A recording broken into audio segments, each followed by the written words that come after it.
Good evening everyone. आज के class में मैं फोटोसिंथेसिस का जो रेस्ट पार्ट था उसके बारे में एक्सप्लेन कर रहा हूँ।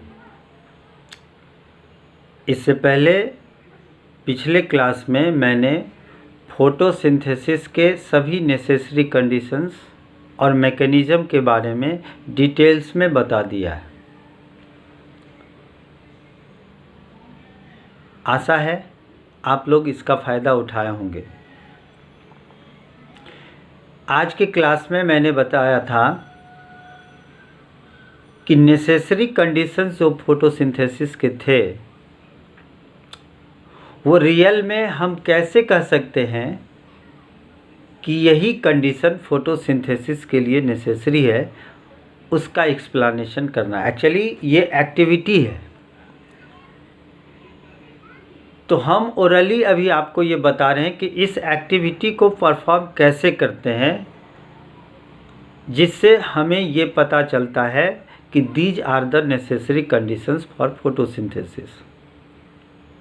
अब याद करें कि मैंने फोटोसिंथेसिस के नेसेसरी कंडीशंस में 4 कंपोनेंट्स का नाम लिया है, जिसमें carbon dioxide, water, sunlight and chlorophyll है। पहले चूँकि लास्ट क्लास में मैंने वाटर के बारे में डिटेल्स में नहीं बताया था, इसीलिए पहले अभी मैं वाटर का एक्सप्लेनेशन आपको करते हैं। आप जानते होंगे कि प्लांट वाटर रूट के थ्रू एब्जॉर्ब करता है। रूट हेयर सॉइल से वाटर को एब्जॉर्ब करके मेन रूट को प्रोवाइड करता है, और मेन रूट से जैसे ही स्टेम में जाएगा तो स्टेम वहाँ से जाइलम वेसल्स के through all parts of the plant body में डिस्ट्रीब्यूट होता है। उसी में से जाइलम के थ्रू ही वह लीव्स तक पहुंच पाता है।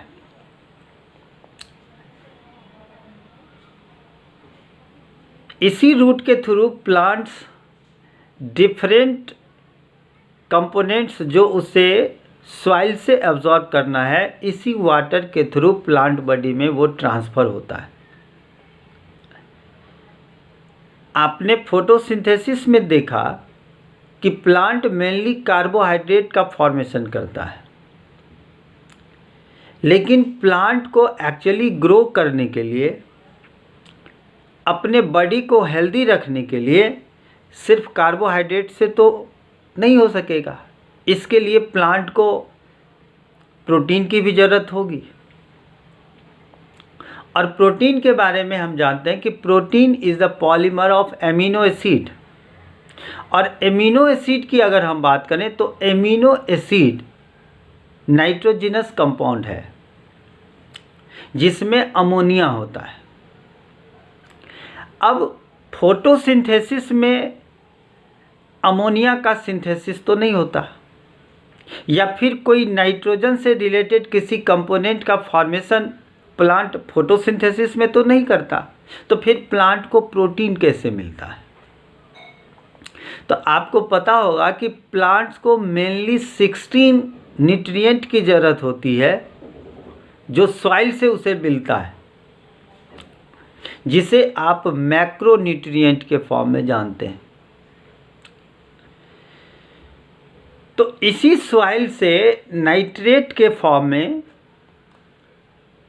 जब नाइट्रोजनस कंपोनेंट्स होता है, तो उसी नाइट्रेट के फॉर्म में सॉइल से वाटर के थ्रू प्लांट एब्जॉर्ब करता है, जिसको इसी फोटोसिंथेसिस के दौरान प्रोटीन में यानी प्लांट प्रोटीन में कन्वर्ट कर लिया जाता है, जिससे प्लांट के बॉडी का ग्रोथ होता है, यानी वही प्लांट प्रोटीन में कन्वर्ट होता है।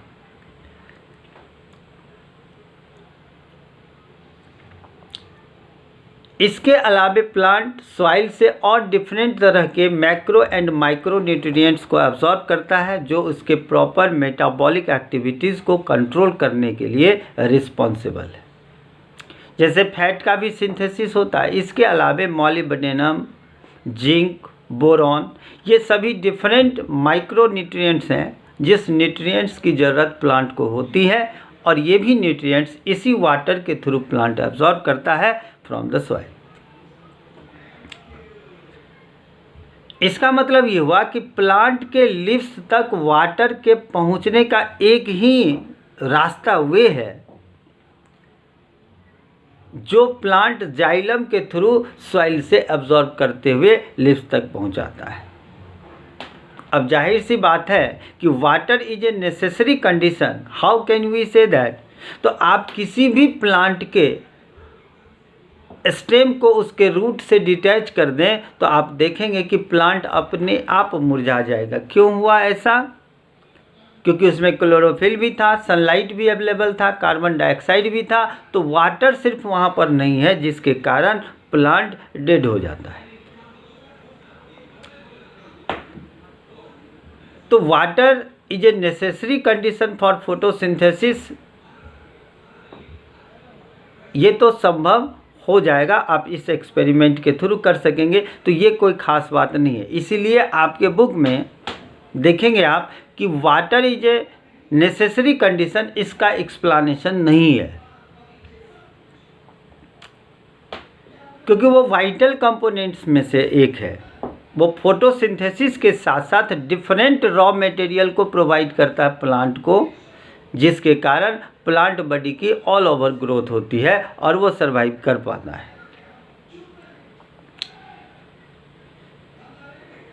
अब बात आती है carbon dioxide, chlorophyll and sunlight. तो यही 3 एक्टिविटीज़ को आपको ध्यान से पढ़ना है या समझना है, और यही एक्टिविटीज़ आपके सिलेबस में भी है। तो सबसे पहले मैं शुरू करता हूँ कार्बन डाइऑक्साइड से। आप इस चीज़ को ध्यान रखेंगे कि ये तीनों नेसेसरी कंडीशन के लिए एक्सपेरिमेंट करने का तरीका ऑलमोस्ट सिमिलर है।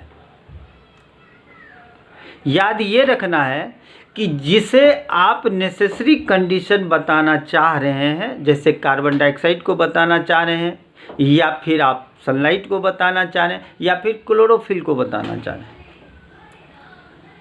तो जिसको नेसेसरी कंडीशन बनाना है एक्टिविटी में, उसको डिसअपीयर कर देना है, यानी उसको एब्सेंट कर देना। और अगर वो एब्सेंट हो गया, देन आफ्टर आपको ये प्रूफ करना है कि इसके एब्सेंस में फोटोसिंथेसिस संभव नहीं हो पाएगा। तब हम कह सकते हैं कि this is necessary condition for photosynthesis. अब बात है कि एक्टिविटी कैसे करेंगे, तो इसके लिए बड़ा सिंपल सा तरीका है, और जो ऑलमोस्ट ये तीनों एक्टिविटी में सिमिलर ही कंडीशंस रहेंगी, बस आप उस चीज़ को याद रखें कि करना क्या है। सबसे पहले आप क्या करेंगे कि एक हेल्दी प्लांट का, जो हम लोग घर में डेकोरेटिव प्लांट्स लगाते हैं ना किसी पॉट में, उसी पॉट में लगे हुए एक प्लांट को लेना है, और उस पॉट को प्लांट के साथ साथ कंप्लीटली कहीं पर 3 दिन के लिए ऐसे डार्क प्लेस में रखना है आपको, जहाँ पर सनलाइट या किसी भी तरह का लाइट का रिसोर्स अवेलेबल ना हो। अब बात आती है कि हम 3 दिन के लिए इस प्लांट को क्यों रखेंगे किसी डार्क जगह में। तो ऐसा इसलिए करते हैं कि प्लांट में आप जानते हैं कि फूड के डिस्ट्रीब्यूशन के बाद जो उसका एक्सेसिव फूड होता है वो उसी प्लांट के लीव्स में स्टोर रहता है in the form of starch. तो जब आप किसी पॉटेड प्लांट को 3 दिन के लिए डार्क रूम में रख देंगे, तो उस जगह पर प्लांट अपने स्टोर फूड का कंप्लीटली यूज कर लेगा, यानी जितना उसमें स्टोर फूड है स्टार्च के फॉर्म में, उसका यूज हो जाएगा। इसका मतलब है कि 3 दिन के बाद वो लीव्स में कोई भी स्टार्च अवेलेबल नहीं रहेगा। तो अब तो स्टार्च है नहीं उसमें अवेलेबल। अगर अब हम इसमें दिखाएं कि कार्बन डाइऑक्साइड के बिना इसमें फोटोसिंथेसिस नहीं हो पाई, तो इसका मतलब है कि ये लीव्स अभी स्टार्चलेस है, उसमें ग्लूकोज की अब थोड़ी भी मात्रा नहीं बची है। जब 3 डेज, आफ्टर 3 डेज आप क्या करेंगे कि उसी पॉटेड प्लांट का कोई एक लीव्स सेलेक्ट करें, हेल्दी लीव्स होना चाहिए, उसको सेलेक्ट करेंगे आप, और उस लीव्स में थोड़ा सा उसका लेंथ जिस लीव्स का बड़ा होगा उस लीव्स को आप सेलेक्ट करें, और उसमें क्या करें कि एक ट्रांसपेरेंट ग्लास से बना हुआ एक ग्लास लेते हैं, फ्लास्क लेते हैं आप। उस फ्लास्क को क्या करें को उस फ्लास्क के मुंह से लिप्स को अंदर तक डालने और उसके मुंह को बंद कर देना है, ब्लॉक कर देना है कॉर्क से, ताकि बाहर से एयर अंदर नहीं जा सके। ध्यान रहे कि उस पॉट के अंदर यानी उस फ्लास्क के अंदर पहले से ही थोड़ा सा पोटासियम हाइड्रोक्साइड, जिसे आप KOH कहते हैं, पोटासियम हाइड्रोक्साइड थोड़ी अमाउंट में रख देंगे।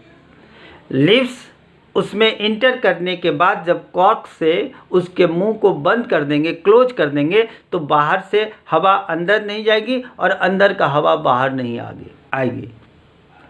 याद रहे कि उसमें जो आपने KOH रखा है वो KOH उस बोतल के अंदर यानी उस फ्लास्क के अंदर प्रेजेंट जितने भी कार्बन डाइऑक्साइड होंगे उस गैस को वो एब्जॉर्ब कर लेगा। इसका मतलब है कि उस फ्लास्क के अंदर कार्बन डाइऑक्साइड एब्सेंट हो जाएगी, क्योंकि बाहर से हवा तो अंदर जा नहीं रही है, इसके कारण बाहर से CO2 जाने का तो कोई मतलब चांस है ही नहीं, और अंदर में जो CO2 प्रेजेंट था उसे KOH ने एब्जॉर्ब कर लिया। इसका मतलब है कि वो फ्लास्क के अंदर का जो कंडीशन है वो CO2 फ्री हो जाएगा।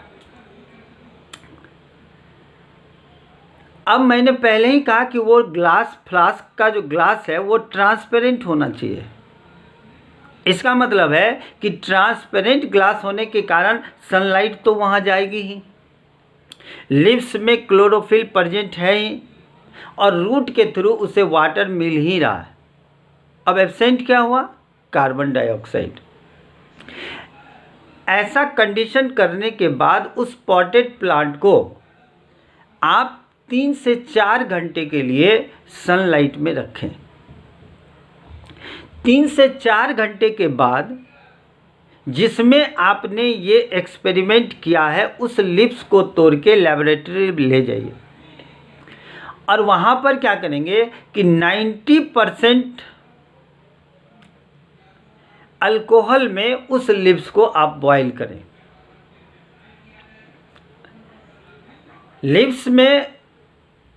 लिप्स को अल्कोहल से जब आप बॉईल कर देंगे, देन आफ्टर उस लिप्स को आप उस बॉइलिंग पॉट से निकाल के एक ट्रे में रख लीजिए और पानी से धो दीजिए, वाटरिंग करें उसके ऊपर।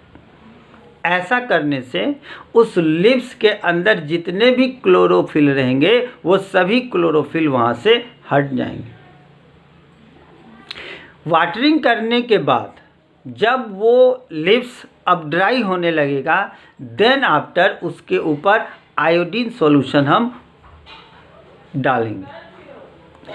आयोडीन सॉल्यूशन डालने के बाद आप देखेंगे कि प्लांट का वो पार्ट जो आपके फ्लास्क के अंदर था उसके कलर में कोई चेंजिंग नहीं आई, लेकिन जो लिप्स का पार्ट फ्लास्क के बाहर था वो डार्क ब्लू कलर में कन्वर्ट हो गया। ये एक्सपेरिमेंट आपको ये बताता है कि जिस पार्ट का कलर डार्क ब्लू में कन्वर्ट हो गया, इसका मतलब है कि उस पार्ट में फोटोसिंथेसिस हो गई है। क्यों? कि आयोडीन का ये नेचर है कि जहाँ पर स्टार्च प्रेजेंट होगा उसके ऊपर अगर हम आयोडीन सॉल्यूशन डालेंगे तो उसका कलर वो ब्लैक ब्लू में कन्वर्ट कर देता है। लेकिन जो पार्ट फ्लास्क के अंदर था उसके कलर में कोई चेंजिंग नहीं आई। इसका मतलब है कि वहाँ पर स्टार्च का फॉर्मेशन नहीं हुआ। ऐसा क्यों हुआ ये आप समझ गए होंगे, क्योंकि फ्लास्क के अंदर जो पार्ट था उसमें कार्बन डाइऑक्साइड एब्सेंट था और उसके कारण फोटोसिंथेसिस वहाँ पर नहीं हो पाई, जबकि वहाँ पर लाइट प्रेजेंट था, क्लोरोफिल प्रेजेंट था और वाटर उसे पहुँच ही रहा था। So that's why we can say that CO2 is necessary condition for photosynthesis.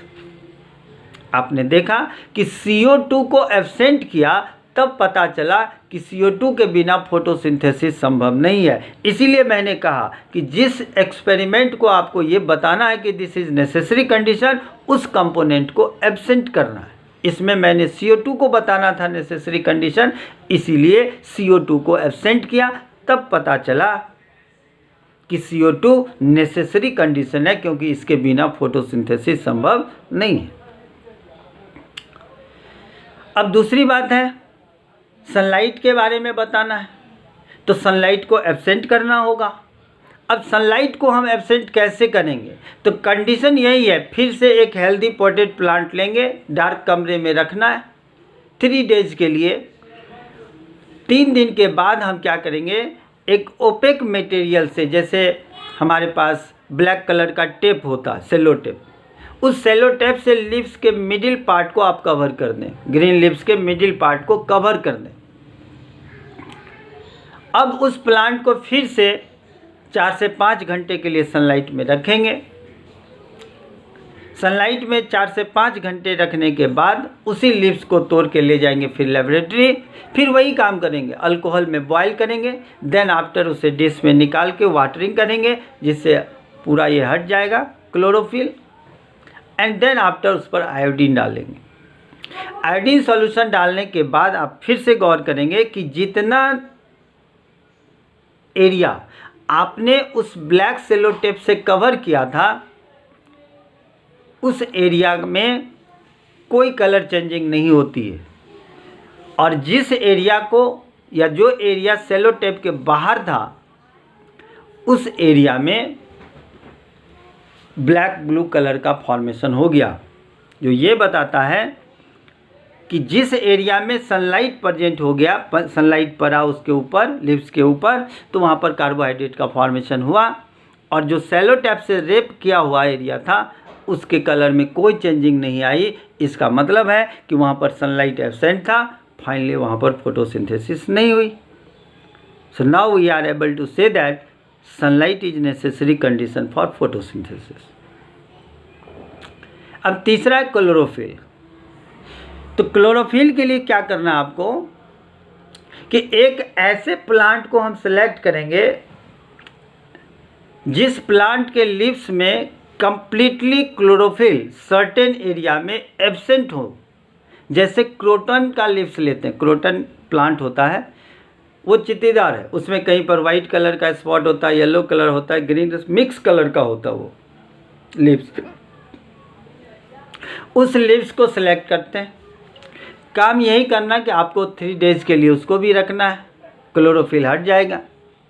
अब जहाँ पर वहाँ पर नॉन क्लोरोफिलस पार्ट है जिस उस लीव्स का, उसको आप पेंसिल से या किसी भी चीज़ से उस एरिया को आप सेलेक्ट कर लेते हैं, पेंसिल से चिन्ह मार के कोई ना कोई इंडिकेशन डालेंगे जिससे आपको ये पता चल जाए। अब उसे सनलाइट में रखना है। सनलाइट के बाद फिर से उसे ले जाना आपको कहाँ, लैब में, वही अल्कोहल से बॉयल करेंगे, देन आफ्टर उस पर वाटरिंग करेंगे।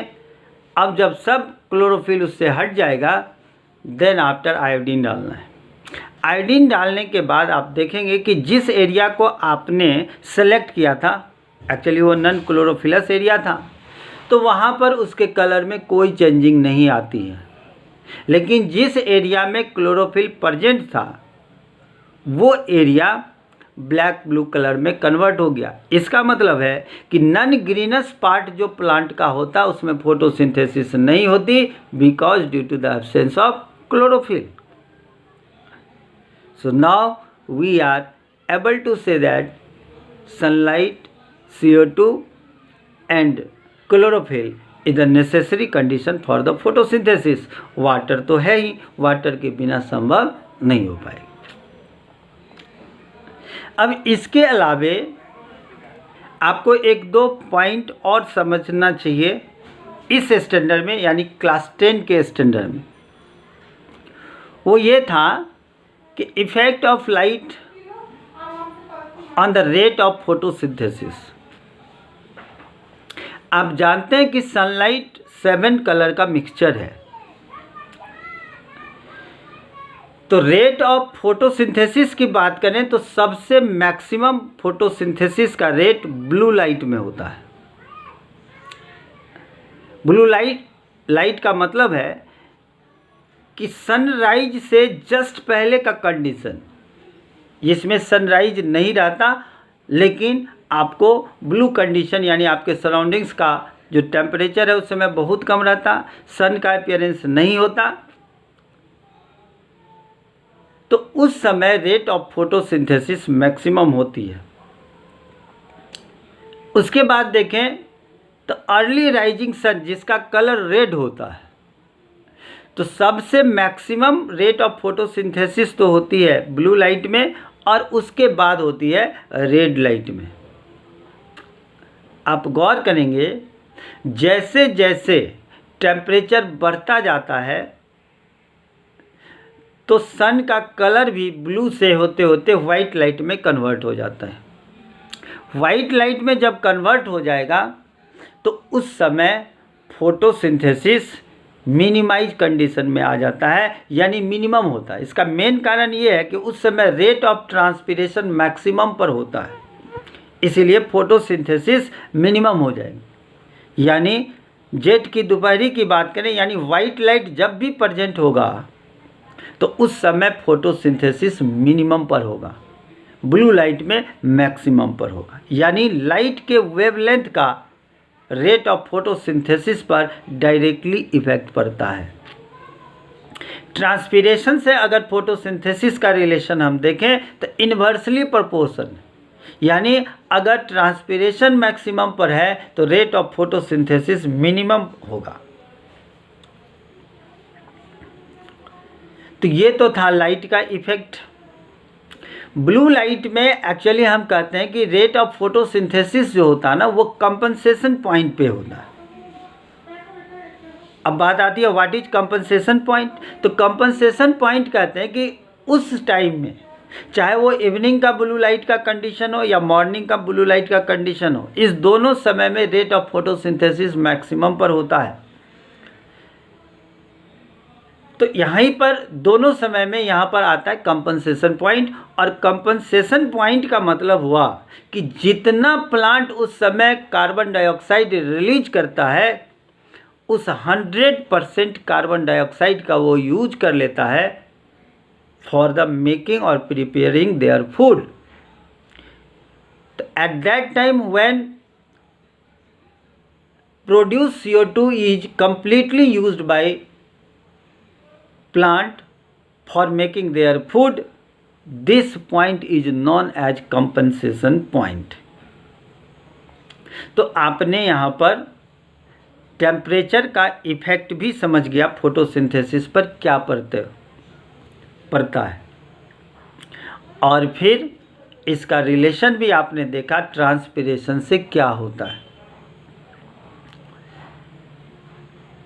अब कुछ क्वेश्चन मन में आते होंगे कि क्या फोटोसिंथेसिस आर्टिफिशियली प्रोवाइड किया जा सकता है, आर्टिफिशियली फोटोसिंथेसिस हो सकती है।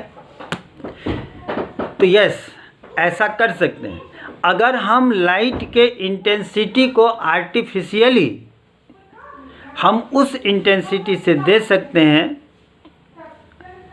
आर्टिफिशियली भी अगर आप प्रोवाइड करेंगे लाइट तो प्लांट आर्टिफिशियल लाइट में भी फोटोसिंथेसिस करेगा। इसका मतलब है कि अगर रात में भी आपने आर्टिफिशियल लाइट के थ्रू फोटोसिंथेसिस करना चाहा तो वहाँ पर फोटोसिंथेसिस हो जाएगी, और ऐसा साइंटिस्ट ने प्रूफ करके दिखाया है। बस लाइट के इंटेंसिटी जो 430 से लेके 660 और 730 तक इस माइक्रोवेव का इस इंटेंसिटी के लाइट को अगर आपने आर्टिफिशियली भी प्रोवाइड कर दिया तो फोटोसिंथेसिस आर्टिफिशियली भी संभव हो सकती है। This is all about nutrition in plant. अब नेक्स्ट क्लास में मैं न्यूट्रिशन इन एनिमल शुरू करूँगा। इसका मतलब ये है कि मैं डाइजेस्टिव सिस्टम को वहाँ पे डिटेल्स में बताऊँगा।